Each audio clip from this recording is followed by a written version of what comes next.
नमस्कार मित्रांनो, ही गाय गेल्या 4-5 दिवसापासून काही खात नव्हती आणि रिकम्बन्सी आपण ज्याला म्हणतो की जनावर एका जागेवर बसल्यानंतर त्याला उठताही येत नाही अशी त्याची परिस्थिती होती। तिला डायरियाचा पण प्रॉब्लेम होता मोठ्या प्रमाणामध्ये।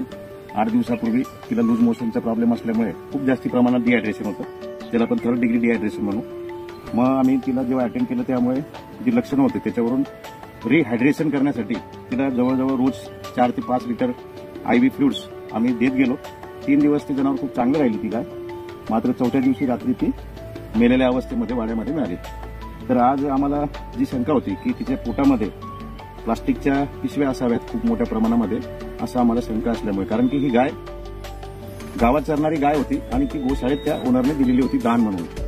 मग आम्ही आज तिचं PM केलं असता तिचे पोटाचा जो मेन टप्पा असतो रुमेन, त्याच्यामध्ये हे बघा, हा जो ढीग दिसतोय हा पूर्णपणे प्लास्टिकच्या पन्न्यांचा आहे। याच्यामध्ये या अशा प्रकारे प्लास्टिकच्या पन्न्या या एकमेकामध्ये गुंफल्या गेलेल्या आहेत कंप्लीट, आणि हे अंदाजे जवळजवळ साधारणपणे 25 ते 30 किलोच्या आसपास प्लास्टिकच्या या पिशव्या एकत्रितपणे गुंफलेल्या आहेत। आपण बघू शकतात की एकमेकापासून वेगळं देखील होत नाही असं हे अवजड असं मटेरियल आहे। पोटाचा जवळजवळ 90 ते 95% भाग या प्लास्टिकमुळे व्यापला गेला असल्यामुळे जनावर चारा काय 10% जागा जी पोटाची रिकामी आहे त्याच्यामध्ये तो थोडाफार काही दिवस जगला असेल, थोडे दिवस, परंतु शेवटी या पन्न्यांनी गायीचा दुर्दैवी अंत घेतला।